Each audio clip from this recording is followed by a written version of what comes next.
국힘 얘기도 좀 하겠습니다. 제가 오프닝에서 요 얘기를 좀 했는데 중국인 3대 쇼핑 방지법? 네.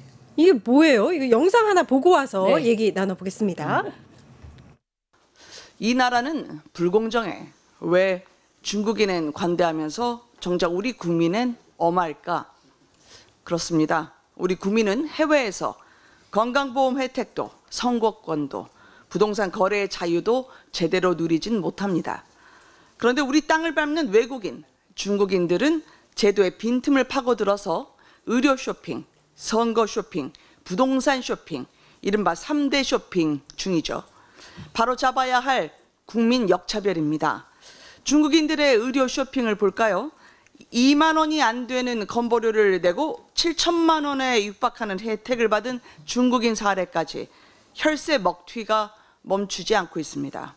보험료는 우리 국민이 내고 혜택은 외국인이 가로챕니다. 또한 민주당이 지방선거 때 중국어로 선거운동을 하는 이유가 뭘까요? 외국 국적이라도 영주권을 얻고 3년이 지나면 우리나라에 거주하지 않아도 투표할 수 있기 때문입니다. 표현의 자유는 어떨까요? 반중 시위는 혐오라고 호들갑을 떨면서 정작 반미 시위는 모른 척하는 정부의 행태를 보면 안미 경중 끝났다는 이재명 대통령의 발언은 거짓이라고 느끼게 됩니다. 이 정부의 일관된 노선은 반미 친중 아닐까요? 국민의힘은 이 같은 국민 역차별을 막기 위해서 중국인 3대 쇼핑 방지 3법을 당론으로 추진합니다. 민주당은 어설픈 혐오 낙인이나 찍으면서 회피하지 말고 공정과 국익을 위한 책임 있는 자세를 보이시기 바랍니다. 네, 바이든 날리면 김은혜 국힘 의원의 네. 중국인 3대 쇼핑법을 발의한다, 방지법을 발의한다 이렇게 얘기를 했는데 사실 다 거짓말이에요. 그러니까요. 다 거짓말이에요. 그렇죠. 당시에 보건복지위 소속이었던 국회의원께서 그쵸. 설명을 좀 해주십시오. 지금 3대 쇼핑에 대한 방지법이라는 거잖아요. 그 중에 하나가 대표적인 것이 중국인들이 국내 건강보험에 계속 적자를 내면서 이 재정을 갉아먹고 있다. 네. 결국에는 무임승차하고 있다. 이런 비판들이 매번 국감 때마다 보건복지에 올라오거든요. 항상 국민의힘 의원들이 주장을 합니다. 그러면서 중국인 혐오를 조장을 하게 되거든요. 사실관계 뜯어보면 이번에도 55억의 흑자가 났어요. 중국인들 많이 거주하고 있고요. 그들이 사용하는 실제로 의료비를 계산했을 때 내는 비용이 55억이 남는다는 얘기예요. 그렇죠. 그렇기 때문에 지금 건강보험에서의 흑자의 하나에 기여를 하고 있는 게 중국인들인데 이런 방식으로 국민의힘이 또 국감 때 중국인 혐오를 들고 나온 거예요. 실제로 보면은 혐오 표현을 분석한 사회학자의 얘기인데요. 혐오는 극단주의가 힘을 키우기에 아주 좋은 요소입니다. 이번에 국정감사 사실 국민의힘 입장에서는 뭐 할 수 있을까요? 이재명 정부를 비판할 수 있을까요? 없죠. 아니면 윤석열 정부를 다시 한번 회출할 수 있을까요? 할 수 있는 게 없어요. 그러니까 혐오 가지고 와서 다시 한번 중국인 때리게 하는 겁니다. 그런데 정말 이 무임승차에 대한 비판은 정말 국민들이 잘못해서 이해를 하면서 오히려 중국인들을 정말 비판하게 되는 나쁜 사례로서 하나의 케이스긴 하거든요. 뭐 일부의 그런 사실은 그런 모랄 회저들 이런 분들이 분명히 도덕적 해이는 있습니다. 뭐 외국인이 중국인으로서 한국에 와서 어떻게 하면은 그 의료를 싸게 이용하는 뭐 이런 유튜브를 사용해가지고 널리 확산시켜왔고 이거 봐라 중국인들이 이렇게 악용하고 있다 이런 사례도 일부는 있긴 하거든요. 하지만 그건 아주 일부이고 전체파에서는 그렇지 않다라는 게 사실인 것이고요. 실제로 보면은 작년에도 그 법이 개정돼가지고요. 외국인들 특히 중국인들 피부양자로 건강보험에 들어오게 되면 6개월 이상은 체납을 해야지 납부를 해야지 그 혜택을 받을 수 있는 건보 제정으로 바뀌었기 때문에 이제는 그런 악용되는 사례들도 계속 최소화되고 있다라고 말씀드릴 수 있습니다. 외국인 건보 재정이 8년 연속 흑자였대요. 9,400억 원 정도 흑자였다 작년에는. 뭐 이런 보도도 있습니다. 그러니까 실제로 통계 장난이기도 할 텐데요. 계속해서 적자 났다라고 국민의힘은 주장을 하는 거예요. 근데 최근에 건보공단에서 지난 몇 년간의 통계가 잘못 계산이 돼서 1,200억 원이 수치가 틀렸다. 그래서 적자가 아니라 흑자였다라고 얘기했기 때문에 사실은 뭐 국가나 이런 것들에 대한 코드를 잘못해갖고 통계적인 오류가 있었다라는 것들도 공단에서 발표를 했습니다. 예, 그 3대 쇼핑 방지 법안 중에서 의료 말씀을 해주셨고 선거도 있고 부동산도 있습니다. 선거도 있고 부동산이 있는데 김은혜 의원이 말한 거는 전부 다 거짓말이라고 말씀해 주셨지만 정말 다 맞지 않습니다. 팩트가 틀려요. 이 선거권이라는 것도요. 마치 중국에서 우리나라에 거주하지 않으면서도 영주권만 취득한 자는 마치 투표를 할 수 있는 것처럼 선거를 할 수 있도록 쇼핑을 한다 이렇게 하는데 그건 사실과 맞지 않고요. 사실 외국인에게 지방선거 투표권이 합법적으로 주어진 건 맞아요. 그런데 우리나라에 현재 거주하고 있는 자만 지방선거에서 투표권이 있는 거예요. 그런데 김은혜 의원은 마치 중국인들이 그냥 우리나라에 살지도 않으면서 투표를 할 수 있는 것처럼 이야기를 했고요. 아하. 그리고 중국어로 뭐 선거운동을 한다 이런 말을 하면서 노골적으로 지금 현중 정서를 일으키는 거예요. 그리고 또 부동산도 마찬가지인데요. 부동산도 마치 중국인들이 부동산에는 투기가 너무 쉽고 우리나라 사람들과 달리 어떤 규제도 받지 않기 때문에 투기가 쉽다라고 하는데 중국인들이 전체 외국인이 소유한 토지 면적의 10% 정도를 소유하고 있다고 해요.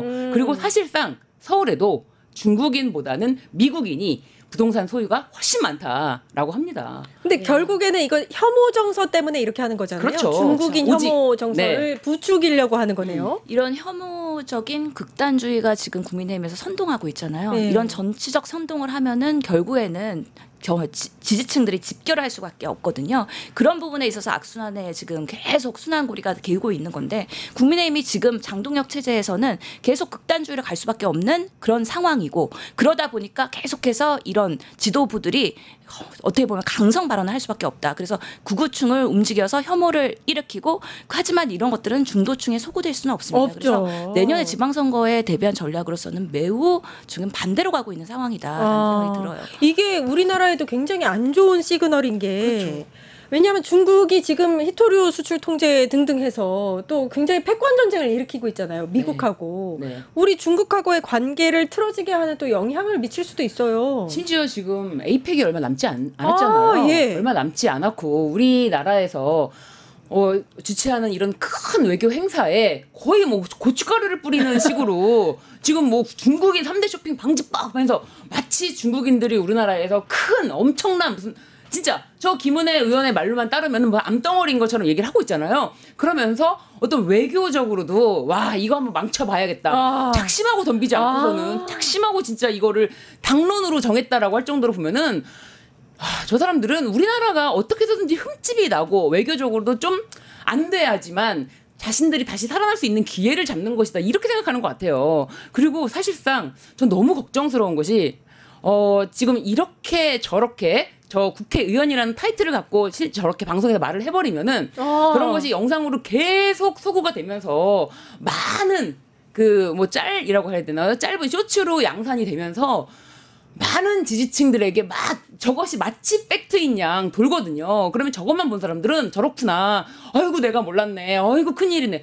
이렇게 되거든요. 정말 예, 너무 걱정이 돼요. 정말 네. 가짜 뉴스랑 음모론이거든요. 이런 식으로 우리 정치를 정말 혐오로 풀고 있는 건데 결국에는 중국에 개입한 뭐 부정선거론도 있고요. 아니면 국가기관 화재의 배후에는 그러니까. 중국이 있다라는 그런 음모론들이 있잖아요. 이런 것들 가짜 뉴스를 정말 처단해야 된다라고 생각이 들고 실제로 지금 국민의힘은 결국에는 또 외교의 입장에서는 무조건 또 미국만 의존하면 안 된다라고 얘기하고 있어요. 미국과 중국 모두 협력하는 그런 균형 외교를 주문하고 있음에도 불구하고 중국에 대해서 이렇게 혐오 발언을 하고 그렇게 국민들에게 혐중을 악화시키는 정치인들 정말 그대로 놔둬야 되는가요? 지금 국민의힘이 막장으로 점점 가고 있는 거 아닌가 그렇죠. 너무 안타깝다는 생각이 네. 듭니다. 그 시기적으로도 진짜 그렇네요. 네. 변호사님 말씀 들어보니까 에이펙 앞두고 일부러 이러는 거다 싶기도 하네. 에이펙 망치려고. 그렇죠. 에이펙이 진짜 성공적으로 잘 끝나면은 또 자신들이 할 말이 없잖아요. 자신들 입장이 더 좁아지잖아요.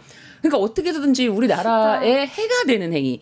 이거는 정말 국익에 심각한 해가 되는 행위를 계속하기 때문에 과연 야당으로서의 역할을 떠나서 공당으로서 존재 가치가 있나 그런 생각이 들어요. 그래서 실제로 유엔이 최근에 그 인종차별철폐위원회에서요 한국에 경고를 날립니다. 이 중국의 혐오 표현이 너무 심각한 수준에 이르렀다라는 보고서를 내게 되는 건데요. 그 내용에 보면은 이제는 제안하는 게 정치인과 공인의 혐오 발언에 대한 조사 처벌을 하고 온라인상의 혐오 표현 규제를 강화하도록 권고까지 합니다. 그래서 유엔이 한국의 이런 부분에 있어서의 보고서와 경고를 했다는 것 자체가 중국에 대한 그런 인종차별 그리고 난민과 이민자에 대한 그런 부분에 있어서 한국도 안전지대가 아니다라는 하나의 사인이 될 수 있는 이거 것이죠. 혐오 발언 처벌해야 돼요 정말. 왜냐하면 예. 그 국힘 김민수 최고위원도요 선 넘는 발언을 엄청 많이 했습니다. 중국인들 무비자 입국할 때 마치 무슨 질병을 갖고 있거나 전염병 네. 내지는 범죄자인 맞아요. 듯해서 뭐 피해야 한다, 신고해야 된다 이런 얘기까지 했어요. 네, 마스크 잘 쓰고 다니라고 우리 국민들한테 막 설명을 했죠. 네. 이거 정말, 처벌할 수 있는 방법 없나요? 감염원처럼 오염원처럼 중국 사람들을 보는 그런 발언들, 그런 분들이 지금 최고 의원이라고 국민의힘에 있으니 그런 것으로 지지를 받고서는 이번에 최고위원이 됐다고 하니까 국민의힘의 지금 정책 상황이 얼마나 극한에 달했는지를 알 수 있는 아주 대표적인 사연이라고 볼 수 있죠. 아, 유엔이 걱정됩니다. 경고장까지 날렸군요. 일단 아까 우리 의원님 말씀하신 대로 중도층에는 절대로 소구할 수 없다. 지선을 망하는 지름길로 가고 있다. 네. 근데 당내에서도 이런 거를 좀 의식하고 있는지 이번에 이제 지지층 결집하려고 지선 공천에 당성 평가를 넣는다고 했대요. 그러니까 네. 당에 얼마나 충성하는지를 넣었나 봐요. 네. 예. 그러니까 이게 지금 나경원 의원이 지방선거 뭐 총괄 기획단장으로 지금 하고 있지 않습니까? 예. 그런데 이제 국민의힘 공천을 받으려면은 당에 대한 충성도 이런 거를 평가를 해서 넣자. 그냥 아무나 주면 안 된다. 그러면서 하는 말이 저는 좀 뭐 이게 과연 이게 코미디인가 싶을 텐데 네. 마치 인재들이 구름처럼 몰려들기를 막 하는데 먹구름이 아닐까. 네. 저도 정말 공감이 하나도 안 되더라고요. 아. 예, 당성, 충성도 이런 거는 북한 공산당에서 하는 맞네요. 부분이거든요. 그래서 노동당. 지금 김정은 체제에서 얼마나 당원을 많이 가입시키느냐, 그리고 얼마나 충성을 보일 맞네. 것이냐 네. 이런 것들을 결국에는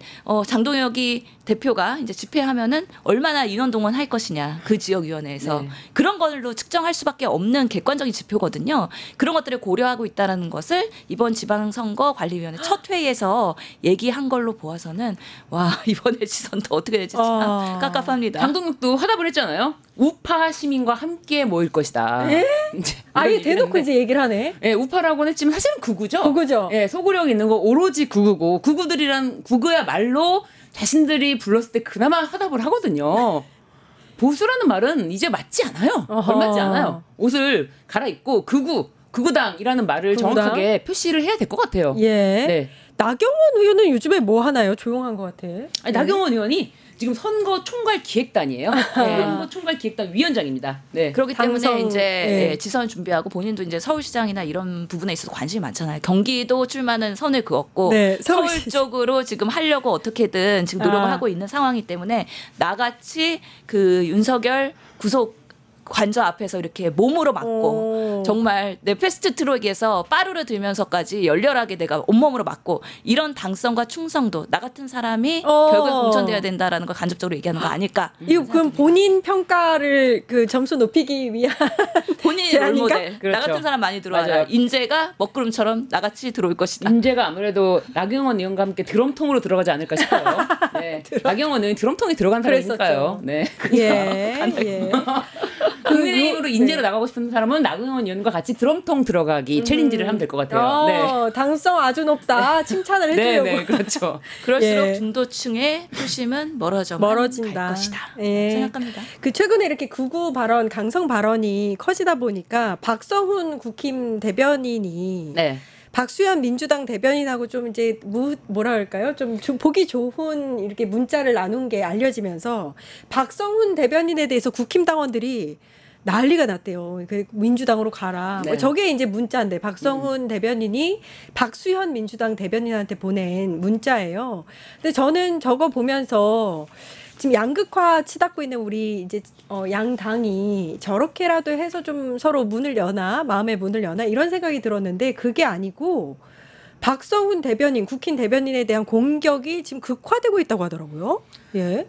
그러니까요. 지금 사실은 이 글을 공개한 것이 이제 박수현 대변인이 자신이 먼저 독버섯이라는 공격을 했고 그렇기 때문에 이제 박성훈 대변인이 다시 한번 이제 균들이다라고 이제 그렇게 대받아 치면서 이제 완전히 이제 극단으로 치닫는 모습에서 추석 인사 아닙니까? 추석 인사 정도 할 수 있는 정말 자신이 그렇게 공격한 건 다 너그러 이해해 주십시오 하는 마음으로 추석 인사의 문자를 보낸 거예요. 그러면서 박성원 의원을 칭찬한다라면서 이제 본인의 SNS에 박수현 대변인이 공개한 건데 난리가 났죠, 난리가. 아주 그냥 민주당으로 가라붙어 해가지고 난리가 났는데 네. 이렇게 조금이라도 그 정상적인 마인드로 대화를 할 수 있는 사람 이런 사람들에 대해서 국힘에서 어떻게 반응하는지 이런 게 지금 국힘에서 일어나는 일을 보여주는 거예요. 네. 예전에는 정치인들이 사실은 여야가 겉으로는 싸우지만 카메라가 온하면 싸우지만 또 끝에 가서는 회의 끝나고 나서는 또 여기서 소주도 한 잔 마시고 그런 멋이 그러면서 또 있었죠. 형 아우 이런 면이 있었기 때문에 사실 박수현 의원님도 되게 점잖으시면서 얼마나 또 이렇게 친화적이신 분이세요. 그러다 보니까 박성원 의원이랑 예전에 그런 인연으로 이런 겉에서는 싸우더라도 뒤에서는 좀 친하게 그러면서 통합하는 이재명 정부를 도와주는 그런 것 때문에 사실 공개하신 거 아닌가 싶어요. 네. 그런데 저 난리가 나는 거 보니까 지금은 사실은 내란이 아직 다 끝나지 않았고 여전히 비상계엄과 탄핵에 대한 후유증이 남아있기 때문에 국민의힘이 정상적인 보수로 거듭나기 전까지는 아직까지는 정말 뭐 통합의 정신이나 이런 서로에 대한 그런 팀플레이나 아니면 페어플레이가 되기는 참 어려운 참 그런 냉전의 시기다라고 생각을 합니다. 보수는 이제 민주당이 먹는 게 맞는 것 같아요. 중도 보수의 가치를 표방하고 그리고 더 정말 급진 좌파들 있거든요. 그 사람들 함께 토론하고 얘기하고 해야지. 그냥 국민의힘은 극으로 그냥 쫙 가시면 될 것 같아요. 네. 그래서 지금 합리적인 보수의 면모들이 우리가 실용적인 네. 부분에 있어서 주가도 쭉쭉 올라가고 네. 있고 네. 그런 면에서 계속 보이고 있는 거잖아요. 그래서 우리는 민주당은 중도와 그리고 보수. 진보의 이런 네. 것들을 외연 확대를 하고 있는데 아하. 지금 뭐 국민의힘은 극으로 가고 이렇게 있다. 우파 시민들과 함께 쭈그러지고 네. 있는 네. 상황이 아닌가라는 생각이 듭니다. 그렇군요. 예. 그럼에도 불구하고 내년 지선이 굉장히 좀 신경을 많이 써야 될 게 서울시장은 확실히 지금 서울시 턱밭이 매일 좋아지지 않았, 나빠지고 있다. 좋아지지 않는 게 아니라 나빠지고 긴장해야 있다라는 돼요. 생각이 너무 들고, 네, 그러면서 사실상 서울시에서는 정말 아기들을 보기가 어려울 정도로 예. 다 아기들은 다 보수화되고 이렇게, 있다? 예, 다 그렇죠. 다 이제 막 사실은 이제 좀 집값이 그래도 마련할 수 있는 곳으로 다 빠지다 보니까 서울시가 많이 노령화되면서 많이 지금 자신들의 그 어떻게 보면은 딱 그 밥그릇 이것에 지키기에 연연함이 있어가지고 좀 이런 부분에 있어서 더 신경을 많이 써야 되지 않나 그런 생각이 좀 들어요. 예, 아. 만만치는 않을 거예요, 지선이. 왜냐면은 예. 이제 국민들은 항상 균형감을 생각을 하시거든요. 그다음에 집권 여당으로서 또 거대 여당이잖아요. 그러면 또 견제 세력에 대한 또 마음이 가실 수 있기 때문에 그것을 가지 않도록 붙잡는 우리 민주당의 그런 노력이 있어야 될 것이라고 생각하고요. 특히 이재명 대표가 당선될 때 결국에는 투표율이 결국에는 지지율이 49%였잖아요. 그런데 서울시가 47%였어요. 그만큼 어려운 동네였어요. 예. 그리고 집값 말씀하신 것처럼 대부분의 이제 신규 주택들 이런 것들이 경기도로 다 빠지면서 젊은 그런 세대들이 다 경기도로 가게 되면서 서울에서의 그런 분들이 이렇게 분리가 되는 그런 시기가 된 거죠. 또 오세훈 시장이 또 연임하려고 또 노력을 할 거기 때문에 그런 과정에서 우리가 좋은 후보를 내야 될 또 숙제가 남아 있는 걸 보입니다. 예, 오늘 사실 너무 재밌어서요. 네. 한 3부까지 갔으면 좋겠는데 여기서 마무리를 해야겠습니다. 출연자들이 많이 대기하고 계시더라고요. 네, 그러니까. 맞습니다. 정치하는 언니들 여기까지 하겠습니다. 신유진 변호사님, 신현영 전 민주당 의원님 고생해 주셨습니다. 감사합니다. 감사합니다. 네, 저는 내일 오후 4시 50분에 다시 찾아뵙겠습니다. 함께해 주신 여러분 감사합니다.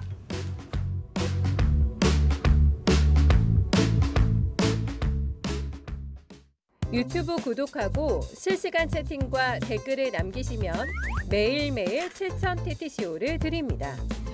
참여 방법은 통통물 어플을 다운로드하고 회원가입과 로그인을 해주세요. 마이페이지에서 나의 회원 고유 번호를 복사해주세요. 유튜브 구독 후 실시간 채팅이나 댓글창에 고유 번호를 한 번만 입력하면 준비 끝! 지금 유튜브 채팅과 댓글 쓰기 참여하고 7,000TTCO 받아가세요.